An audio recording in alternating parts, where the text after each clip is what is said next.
Hello praise Lord pastor. Praise Lord brother. எங்க இருக்கீங்க brother நீங்க? நான் வந்து ஆக்சுவலா என்னோட வீடு வந்து Adambakkam brother. Saint Thomas Mount ஆதம்பாக்கத்தில் இருக்கேன், நான் என்னோட ஒய்ஃபும். ஓஹோ. இது வந்து எங்க அம்மா வீடு. வார வாரம் வந்து சாட்டர்டே மார்னிங் வந்துடும். அம்மா அப்பாவுக்கு ஒரு மார்னிங் வந்துட்டு நைட்டு தான் கிளம்புவேன். அதர்வைஸ் மார்னிங் ஆமா பாஸ்டர் கிளம்புவேன். உங்க பேர் சார்? உங்க பேர் பிரதர்? என் பேர் பிரேம்குமார் பாஸ்டர். பிரேம்குமார். என்ன பண்ணிட்டு இருக்கீங்க? ஒர்க் பண்றேன். Very good very good. ரொம்ப சந்தோஷம். உங்க நல்ல விசுவாசி வீட்டுல வேலை பாக்குறது ரொம்ப சந்தோஷம். கண்டிப்பா எனக்குமே ஒரு கிறிஸ்டின் கிடைச்சா எனக்கு சந்தோஷம் தான். சரி சரி. எல்லாத்தையும் அவங்களுக்கு நல்ல ஆலோசனை எல்லாம் சொல்லியிருக்கேன். போற இடத்துல விசுவாசமா நடந்துக்கணும், இந்த ஜனங்களுக்கு உதவி செய்யணும்னு சொல்லி. Very good pastor. ஏன்னா போற இடத்துல வந்து நம்ம என்னதான் இருந்தாலும் நம்ம வந்து அவங்களுக்கு செய்ய வேண்டிய பணியில குறைவுபடக்கூடாதுப்பா, சாட்சியை காத்துக்கணும்னு சொல்லியிருக்கேன். Very good pastor. ஏன்னா நிறைய சர்ச்சில் பாஸ்டர் நான் பார்த்த வரைக்கும் வெறும் அந்த பைபிள தான் சொல்லிக்கிட்டு மெசேஜ் கொடுப்பாங்களே ஒழிய எப்படி எல்லாம் உத்தமமா நடந்துக்கணும், நல்லா கண்ணியமா நடந்துக்கணும், நல்ல டிஷ் அதை சொல்ல மாட்டாங்க. ஆனா நீங்க வந்து அந்த இதுலயும் நல்ல ஸ்பீச் கொடுக்குறீங்க. அதான் இவங்க சொல்லும் போது சிலரை நான் அப்சர்வ் பண்ணேன். எனக்கும் ரொம்ப சந்தோஷம் பாஸ்டர். எல்லாம் ஆண்டவக்கே மகிமை, அவ்வளவுதான். சரி சரி. ஆமா ஆமா, நம்ம கையில என்ன இருக்கு? கண்டிப்பா பாஸ்டர். ஒன்னும் கொண்டு வந்ததில்ல, ஒன்னும் கொண்டு போறது இல்ல. கண்டிப்பா இருக்கிற வரைக்கும் ஓரளவு நம்ம சாட்சியா வாழ்ந்துட்டா போதும். உங்க ஃபேமிலி எப்படி இருக்காங்க மிஸ்ஸஸ்? அவங்க வந்து ஸ்டேட் கவர்மெண்ட் ஒர்க் பண்றாங்க ஒய்ஃப். Very good. அவங்க இஷ்யூ இல்ல, எங்களுக்கு இஷ்யூ கிடையாது. ஓகே. என்ன வயசாச்சு உங்களுக்கு? என்ன எனக்கு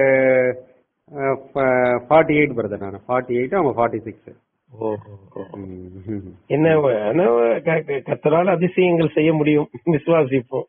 அவ்வளவுதான். எதையும் எதிர்பார்க்கறத பாஸ்டர். நான் எதுக்கும் இப்படி இருந்தாதான் அப்படி இருக்கணும் அப்படிதான் என்ன எதிர்பார்ப்பும் கிடையாது. ஆண்டவர் வழி நடத்துறாரு, அவ்வளவுதான். நம்ம போயிட்டே இருக்க வேண்டியதான். அது சரி. சந்தோஷம். நீங்க சொன்னீங்களா எதுவும் நேரம் சொல்லுங்க பாஸ்டர். எங்க வர்ஷிப் போறீங்க? வர்ஷிப் நம்ம இதுலயே ஆதமகத்துல பக்கத்துலயே இது இருக்கு, ஜேஎம்எம் ஜாயின்ட் மிராக்கிள் மினிஸ்ட்ரின்னு ஒரு பாஸ்டர் பண்ணிட்டு இருக்காரு. ஓஹோ. வீட்டு பக்கத்திலே கொஞ்சம் சும்மா ஒரு அந்த ஆதம்பாக்கம்ங்கிறது வந்து கேகே நகர்ல இருந்து எவ்வளவு தூரம் வரும்? கேகே நகர்ல இருந்து ஒரு 4 to 5 கிலோமீட்டர்ஸ் இருக்கும் பாஸ்டர். நியர்பை தான், ஒன்னும் பிரச்சனை இல்ல. இல்ல எது கேக்குறீங்க பாஸ்டர்? இல்ல சப்போஸ் நான் இப்ப சமீபத்துல கூட வந்திருந்தேன். அப்படியே சொல்லுங்க பாஸ்டர், வரோம் நாங்க. அந்த மாதிரி உங்களுக்கு மெசேஜ் இருக்குன்னா சொல்லுங்க. சமீபத்துல கூட அங்க வந்திருந்தேன். அப்படி எத்தனை மணிக்கு பாஸ்டர் மெசேஜ் கொடுப்பீங்க? இல்ல நான் வந்து என்னன்னு கேட்டீங்கன்னா, அதிகமா நான் சென்னை வரதில்ல. அங்க பிரதர் அங்க இருந்தா, அவனை வந்து நான் பிக்கப் பண்ணதுக்காக வந்தேன். சரி, வேற எங்கேயாவது ஒரு இடம் சௌகரியப்படனா சொல்லுங்க, நான் வந்து அங்க பிரேயர் பண்ணிட்டு வரேன் உங்களுக்காக. கண்டிப்பா பாஸ்டர், நான் உங்களுக்கு இன்டிமேட் பண்றேன். சொல்லுங்க. உங்க நம்பர் வேணா நான் வாங்கிக்கிறேன், உங்ககிட்ட வாங்கிக்கிறேன். அதான் இந்த நம்பர் தான். இந்த இப்ப நீங்க போன் பண்ணீங்க இல்லையா? ரைட். ஆமா, இப்ப கூகுள் பேக்காக சேவ் பண்ணிருக்கேன், வாங்கி. ஆமா, அந்த நம்பர் தான். அதுல வந்து என்னன்னு கேட்டீங்கன்னா பாலச்சந்திரன் வரும். அது ஆமா பாஸ்டர், வருது. ட்ரூ காலர்லயே வந்தது, பாலச்சந்திரன் வந்தது. சரி சரி. அப்ப என்னன்னு கேட்டீங்கன்னா, இந்த நாட்கள்ல வந்து வருகையை குறித்து விழிப்புணர்வு யாருக்குமே கிடையாது. அந்த வருகையை குறித்து விழிப்புணர்வு நம்ம இருக்கணும். உங்கள்கிட்ட ஒரு சின்ன ஒரு 2 நிமிஷம் பேசலாம்ல? தாராளமா பாஸ்டர், நல்ல விஷயம் பேச எதுக்கு பாஸ்டர், சொல்லுங்க பாஸ்டர். அதான் 2 நிமிஷம் பேசலான்னு. ஒரு நிமிஷம் சார்ஜ் இருக்கு. அதான் 2 நிமிஷம் பேசுறேன். அதாவது நீங்க மத்தேயு 5 இருக்கு பாத்தீங்களா? அதுல மனுஷர் உங்கள் நற்கிரியைகளை கண்டு பரலோகத்தில் இருக்கிற பிதாவை மகிமைப்படுத்தும்படிக்கு உங்கள் வெளிச்சம் அவர்கள் முன்பாக பிரகாசிக்க கடவுதுன்னு சொல்றாரு இல்லையா? Very good, nice, very nice. சொல்லுங்க பாஸ்டர். அந்த வசனத்தை நீங்க படிச்சிருக்கீங்களா பிரதர்? அதான் பாஸ்டர், கொஞ்சம் ஒர்க் வேலை பலு இருக்கு, கொஞ்சம் ஒர்க். நான் ஆபீஸ் போறது கொஞ்சம், ஏன்னா திருவள்ளூர் ஆபீஸ் எனக்கு. ஓஹோ. அதனால கொஞ்சம் ரொம்ப நாள் ஒர்க், அந்த ஒர்க் பத்தியே தான். உங்க சாட்டர்டே அம்மா பக்கம் வந்துடுறீங்க. ஆமா, டெய்லி ஆபீஸ் போயிட்டு வர்றதுக்கு 8:30 ஆயிடுது, செட்டரைட் ஆகுறதுக்கு வீட்டுல. அதனால என்னால கொஞ்சம் மற்றபடி ரொம்ப அந்த பைபிள்ல கான்சென்ட்ரேட் பண்ண முடியல. ஆனா படிச்சிருக்கேன், சங்கீதம் எல்லாம் படிச்சிருக்கேன். ஆழமா அப்படியே மெமரியில ஸ்ட்ராங்கா பதியல. இது ரொம்ப எளிமையான ஒரு போர்ஷன் தான். இத வந்து உங்க மனைவி பக்கத்துல இருக்காங்களா? இல்ல பாஸ்டர், அவங்க வீட்டுல இருக்காங்க. சரி சரி. இது ஆக்சுவலி வந்து உங்களுக்கு என்னன்னு கேட்டீங்கன்னா, இப்ப நான் பேசிட்டு இருக்கிறது அப்படி, இப்ப உங்கள்ட்ட நான் பேசக்கூடிய காரியத்தை சின்னதா நான் வந்து அதை வந்து ரெக்கார்ட் பண்ணிக்கிறேன். இந்த இதை மாத்திரம் அத உங்களுக்கே அனுப்பிச்சு வைக்கிறேன் உங்க வாட்ஸ்அப்ல. அது திருப்பி கேட்டு பாருங்க. இந்த ஒரே ஒரு கொஸ்டின் மட்டும் பண்ணிக்கிறேன். என்னன்னு கேட்டீங்கன்னா, மனுஷர் உங்கள் நற்கிரையில கண்டு பரலோகத்தில் உள்ள பிதாவை மகிமைப்படுத்தும்படிக்கு உங்கள் வெளிச்சம் பிரகாசிக்க கிடவுது. இவ்விதமாய் மனுஷர் உங்கள் நற்கிரைகளை கண்டு பரலோகத்தில் உள்ள பிதாவை மகிமைப்படுத்தும்படிக்கு உங்கள் வெளிச்சம் அவர்கள் முன்பாக மனுஷர் முன்பதாக பிரகாசிக்க கிடவுது அப்படிங்கிறார். அந்த நற்கிரியைகள் அது மாத்திரம் என்னன்னு நீங்க சொல்லுங்களேன். நற்கிரியைகள் எனக்கு தெரிஞ்சு நம்ம நேர்மையா இருக்கணும் பாஸ்டர். நேர்மையா இருக்கணும். அடுத்தவங்களை பார்த்து பொறாமப்படக்கூடாது. அடுத்தவங்களுக்கு நல்லது செய்யறோமோ இல்லையோ கெடுதல் நினைக்க கூடாது, கெடுதல் செய்யக்கூடாது. டிசிப்ளினா இருக்கணும். நம்ம இது பொதுவா எல்லா மனுஷங்களும் சொல்றதுதான். அது இங்க ஸ்பெசிபிகேஷன் இப்ப இங்க ஸ்பெசிஃபை பண்றாரு. ஸ்பெசிபிகேஷன்ஸ் இருக்கு. இப்ப ஒரு டிவி வாங்குறீங்க, அதுக்கு ஒரு ஸ்பெசிபிகேஷன் இருக்கும். ஒரு மொபைல் வாங்குறோம், ஸ்பெசிபிகேஷன்ஸ் இருக்கும் இல்லையா? அதனுடைய ஸ்பெஷல் ஃபீச்சர்ஸ் இருக்கும். இப்ப நீங்க நேர்மை, மத்தவங்களுக்கு தீமை செய்யக்கூடாது, இதெல்லாம் எல்லா மனுஷங்களுக்குமே இயற்கையா மனசாட்சியில உள்ளதுதான். பேசிக் பண்பு. ஆனா இதை தவிர ஒரு ஸ்பெஷல் ஃபீச்சர் தான் இங்க நற்கிரியைகள்னு சொல்றாரு. உங்களுக்கு சின்னதா அதை நான் சொல்லிடுறேன். அதுக்கப்புறம் போய் நீங்க போய் அந்த போர்ஷனை படிச்சு பாருங்க.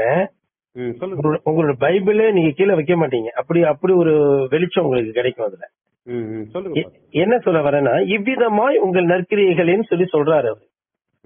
அப்ப இவ்விதமான எப்படின்னா, அது மத்தேயு 5ஆம் அதிகாரத்துல 16வது வசனம் அது. அப்ப இவ்விதமாய் அப்படின்னு சொல்லும் போது 16க்கு மேலே உள்ள வசனத்தில் உள்ளது வண்ணமாயின்னு அர்த்தம்.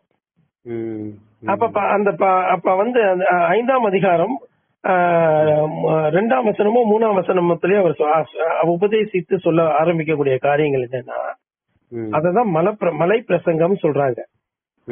ஆவியில் எளிமை உள்ளவர்கள் பாக்கியவான்கள், துயரப்படுகிறவர்கள் பாக்கியவான்கள், நீதியின் மேல் பசிதாகம் உள்ளவர்கள் பாக்கியவான்கள், சாந்த குணம் உள்ளவர்கள் பாக்கியவான்கள், இரக்கம் உள்ளவர்கள் பாக்கியவான்கள், இருதயத்தில் சுத்தம் உள்ளவர்கள் பாக்கியவான்கள், சமாதானம் பண்ணுகிறவர்கள் பாக்கியவான்கள், நீதி நிமித்தம் துன்பப்படுகிறவர்கள் பாக்கியவான்கள், சந்தோஷப்பட்டு களி கூறுங்கள், பரலோகத்தில் பலம் மிகுதியா இருக்கும், உங்களை குறித்து உங்களை துன்பப்படுத்தி நிந்தித்து பலவிதமான பொய்யான மொழிகளை சொல்வீர்களானால் நீங்கள் பாக்கியவான்களா இருப்பீர்கள் சொல்றாரு. இந்த ஆவியில் எளிமை, துயரப்படுதல், சாந்த குணம், நீதியின் மேல் பசிதாகம், இரக்கமுடைமை, இருதயத்துல சுத்தம், நீதி சமாதானம் பண்ணுதல், நீதி நிமித்தம் துன்பப்படுதல், இந்த 9 நற்கிரியைகளை தான் அவர் சொல்றாரு. இப்ப புரிஞ்சுச்சு உங்களுக்கு? மத்தேயு 5 போய் படிச்சு பாருங்க. ஸ்பெசிபிகேஷன்ஸ் இதுதான். இந்த 9 நற்கிரியைகளை தான் அவர் என்ன சொல்றாருன்னா, நல்ல மரம் நல்ல கனி கொடுக்குங்கிறாரு. தொடர்ந்து பேசிக்கிட்டே இந்த 9 நற்கனிகளை தான் தேடுங்கள்ங்கிறாரு. தேடுங்கள் கண்டடைவீர்கள். இந்த 9 நற்கனியை தான் தேட சொல்றாரு. இந்த 9 நற்கிரியைகளை தான் நீங்கள் தேவன்கிட்ட கேட்டு பெற்றுக் கொள்ளுங்கள். கேளுங்கள் கொடுக்கப்படும். நம்ம இந்த 9 நற்கிரியைகளை தான் இப்ப தட்டி, அதாவது தேவனை தொந்தரவு செய்து பெற்றுக்கொள்ள சொல்றாரு அப்படின்னு சொல்லி. இந்த நற்கிரியைகள் உடையவர்கள் தான் கண்மலையின் மேலே அவங்க வீட்டை கட்டினவர்களாக இருக்கிறாங்களாம். இந்த 9 நற்கிரியைகள் தான் பிதாவின் சித்தமா. இன்னும் சொல்ல போனா இதுல விசுவாசம் அப்படிங்கிற இன்னொரு நற்கிரியையும் நம்ம சேர்த்துக்கிட்டோம்னா 10 கற்பனைகள் வந்துரும். அதாவது மோசே 10 கற்பனைகளை கொடுத்தாரு. இப்ப இயேசுண்டவர் நமக்கு புதிய ஏற்பாட்டுல 10 கற்பனைகளை கொடுத்திருக்கிறாரு. விசுவாசம், இதுதான் 10 கற்பனைகள். இந்த 10 கற்பனைகளின் படியே நடக்கிறதா சொல்லியிருக்கிறாரு. நீங்க போய் உடனே மத்தேயு 5, 6, 7 இதை வாசிச்சு பாருங்க. இதே இப்ப நான் உங்கள்கிட்ட சொன்ன இந்த காரியங்களை ரெக்கார்ட் பண்ணிருக்கேன். இது அப்படியே உங்களுக்கு வாட்ஸ்அப்ல அனுப்பிச்சு வைக்கிறேன். அதை அனுப்பிச்சு வைக்கிறேன். உங்க மனைவிட்டையும் ஃபேமிலி அவங்க